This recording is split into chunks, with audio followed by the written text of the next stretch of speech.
విజయభాస్కర్ రెడ్డి గారితో ఆయన చాలా పెద్ద మనిషి తరహాలో ఉంటారు. ఎంత కాంట్రవర్సీలు అడిగినా ఏమడిగినా కూడా ఆయన చెప్పాల్సిందే చెప్తారు. అంటే చాలా అనుభవం ఉన్నటువంటి రాజకీయ నాయకుడు. అవునండి. అంటే మాధవరెడ్డి గారితో ఏదో గొడవ అయింది, ఏదో ఎన్టీ రామారావు గారి విషయం. అంటే ఇప్పుడు ఆయన హోమ్ మినిస్టర్గా ఉన్నారండి మాధవరెడ్డి గారు.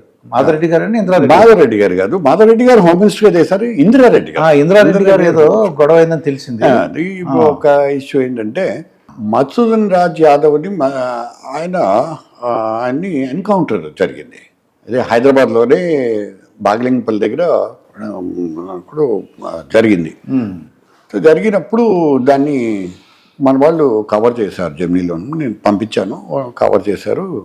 ఎన్కౌంటర్ సాయంత్రం పూట జరిగింది. అది జరిగిన తర్వాత అదే రోజు ఈవినింగ్ ఇందిరారెడ్డి హోమ్ మినిస్టర్గా ఉంటే ఏంటి మధుసూదన్ రాజ్ ఇలా ఎన్కౌంటర్ జరిగింది, దీని మీద మీ అభిప్రాయం ఏంటి? హోమ్ మినిస్టర్ కదా బయట తీసుకుందాం, ఆయన చెప్పాల్సింది చెప్తాడు కదా అని వెళ్ళారు. వెళ్తే ఇక్కడే ఇప్పుడు సీఎం పేషి అప్పుడు హోమ్ మినిస్టర్ ఇల్లు అక్కడ ఉండేవాడు. సరే అడిగాను, అడిగితే ఆయన చాలా గమ్మత్తు వ్యవహారం ఇది. ఏంటంటే ఆయన హోమ్ మినిస్టర్, నేను రిపోర్టర్కి వెళ్ళి ఏంటి మధుసూదన్ రాజ్ యాదవ్ ఎన్కౌంటర్ మీద మీ అభిప్రాయం ఏంటి? నక్సలైట్ అండి ఆయన, నక్సలైట్. ఆ పాలిటిక్స్లోంచి వచ్చాడు కాబట్టి వాడు ఏదో మొత్తానికి జరిగింది ఎన్కౌంటర్ అంటారు, అది ఫేక్ ఎన్కౌంటర్ అని మనం వాట్ ఎవర్. సరే అది దాని మీద స్టేట్ క్వశ్చన్.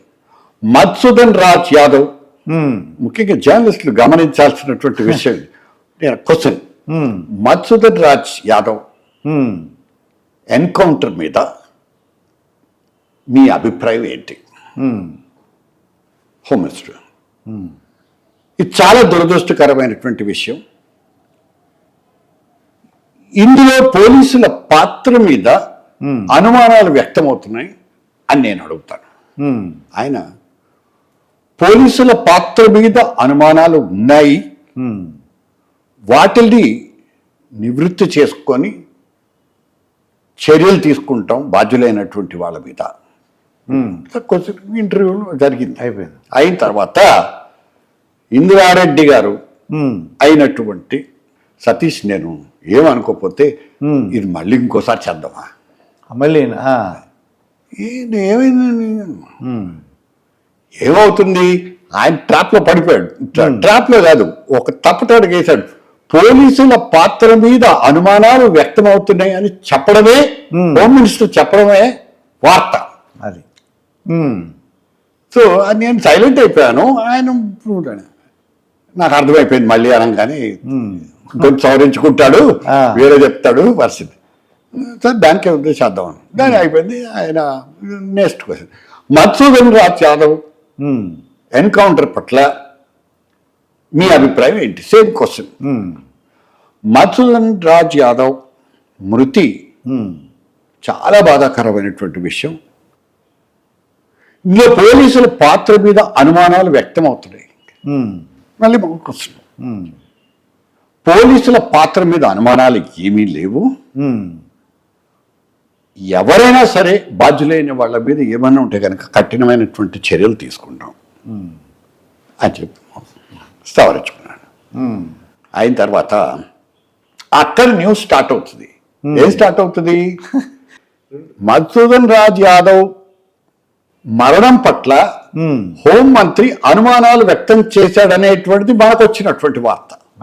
ఫస్ట్ది కనుక ఇంటర్వ్యూ మనం పరిగణలోకి తీసుకుంటే, నేను ఫస్ట్ ఇంటర్వ్యూ మాత్రమే పరిగణలోకి తీసుకుంటా, రెండోది నేను ఎందుకు తీసుకుంటాను? కానీ అతను మరి హోమ్ మినిస్టర్, ఆయన అడిగాడు.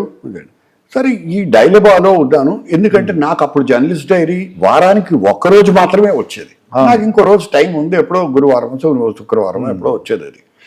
సో ఆ టైం ఉంది కాబట్టి నేను మెరుగు కూర్చొని ఎడిటింగ్ చేద్దాంలే, దాన్ని ఆలోచిద్దామని ఆయనకు బ్యాగ్లో పడేసి, నా ఫ్రెండ్ ఎవడు ఉంటే డక్కింగ్ క్రానికల్లో వాడికి చెప్పా. వాడు ఏం చేశాడు, అన్నా నాకు ఇవ్వు, నేను చేస్తాను ఇదని చెప్పారని వాడు టేప్ ఇచ్చాను. వాడు కాపీ చేసుకొని వేశాడు. నెక్స్ట్ డే అదే నైట్ వేస్తాను ఐటమ్ టేప్ ఇచ్చేసాడు నాకు. నేను అనుకున్నా ఏదో చిన్న ఎక్కడనో బాక్స్ సెట్ మీద వేస్తారులే అది ఇది. Next day Deccan Chronicle headlines ఇది Indira Reddy caught, home minister caught అని చెప్పి వేసేసి ఈ స్టోరీ అంతా వేశారు. ఈ మథున్ రాజ్ ఎన్కౌంటర్ గురించి ఎట్లా చెప్పాడు, హోమ్ మినిస్టర్ ఇట్లా తడబట్టాడు, ఇది చేశాడు, అది చేశాడు, అది మొత్తానికి గోల అయిపోయింది.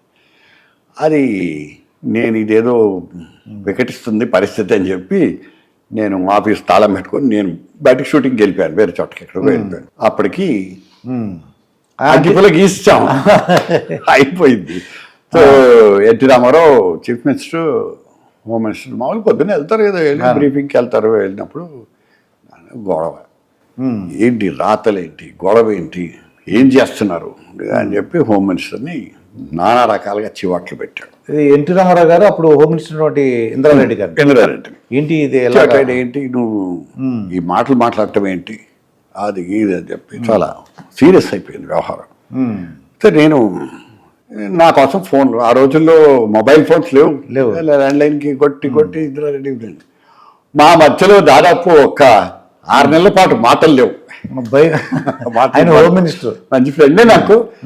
ఇది మాటలు బంద్, ఇంకా గొడవ పెట్టుకుంటాం మనం. అది తర్వాత ఎప్పుడో సందర్భంలో కలిసారు, ఫంక్షన్లో కలిసి రాత్రి మళ్ళీ చేతులు మళ్ళీ ఫ్రెండ్షిప్ అవుతూ ఉంటాయి ఇవన్నీ. సో ఏంటంటే జర్నలిస్ట్కి పొలిటీషియన్కి ఉన్నటువంటి సంబంధాలని మనం పూర్తిగా తీసేసుకుని వాళ్ళు చెప్పినట్టే వినేట్టయితే నాకు వార్త రాదు. అవునండి. ఇప్పుడు అలా కాదు, ఆ వార్త వేయటానికి ఒకటి తీసేయడానికి ఒకటి పద్ధతిలో మన జర్నలిస్ట్ సమాజం తయారైంది, విచ్ ఇస్ ఐఎమ్ అగేన్స్ట్. ఇప్పుడు రీసెంట్గా జగన్మోహన్ రెడ్డి గారు ఇక్కడ ఆంధ్రప్రదేశ్ ఎలక్షన్ జరిగినప్పుడు అంటే అట్లా మీరు వింటుంటే ఎన్టీ రామారావు గారి విషయంలో చాలా చిన్న చిన్న హాలు ఇవన్నీ చెప్తున్నారు, చిన్న మీటింగ్. వీళ్ళు పెద్ద పెద్ద ప్యాలెస్లకు కట్టేవారు సార్ ఆయన జగన్మోహన్ రెడ్డి గారు. ఆయన ఓడిపోవడానికి కూడా కారణాలు తెలియవన్నారు. 2,70,000 కోట్లు ఆయన పంచిపెట్టాను, వైనాట్ 175 కూర్చున్నారండి. ఆయన గెలుస్తాం రెండోసారి 151లో ఒక 51 పోయినా 100 మళ్ళీ మనమే అని అనుకున్నారండి ఆయన. ఇంత డిజాస్టర్ అంటే 11 సీట్లు వచ్చినాయండి. ఇక్కడ ఒక ప్రజా వ్యతిరేకత అనేటువంటిది అంచనా వేయటంలో పూర్తిగా పొరపడ్డాడు జగన్ యంత్రాంగం పొరపాటు. ఒకవేళ కొంతమంది నిజంగా చైతవంతులై ఆయనకి సరిదిద్దేటువంటి ప్రయత్నం సరిదిద్దే ప్రయత్నం చేయమని అడిగేటువంటి ఇది కూడా లేదు ఎవరికి. ఆ చనువు లేదు, ఉన్నా కూడా ఆయన వినిపించుకోడు. అది ఆయన స్వభావం, నైజమే అది బేసిక్గా. ఎందుకంటే ఐ విల్ టెల్ యూ, జగన్తో కూడా నాకున్నటువంటి పరిచయం ఇక్కడ అప్పటికి ఆయన ఇంకా రాజకీయాల్లోకి రాలేదు. నేను 2006లో 2005 చివరిలో నేను మా టీవీ వదిలేశాను, హెడ్గా మానేసి వచ్చినప్పుడు జగన్ ఫోన్ చేశాడు నాకు. ఫోన్ చేసి మీరు ఒకసారి రావాలి, మీతో మాట్లాడాలి ఇదని. ఆయన ఏదో ఛానల్ పెడదాం అనుకుంటున్నాను ఐదని పిలిస్తే నేను మాకు ఎందుకండి, నేను పార్టీ వైపు నేను మాట్లాడలేను, ఇండిపెండెంట్గా ఏదంటే లేదు మీరు మీ ఇండిపెండెంట్గానే చేయండి అని చెప్పి ఆయన ఏంటంటే ఆయనతో కూర్చున్న 3-4 సిట్టింగ్స్లోనే నాకు అర్థమైంది ఆయన ఇంకెవరి మాట వినరు. ఆయన ఏమనుకుంటే అది అంతే, ఆయన మైండ్ సెట్ అట్లా ఉంది.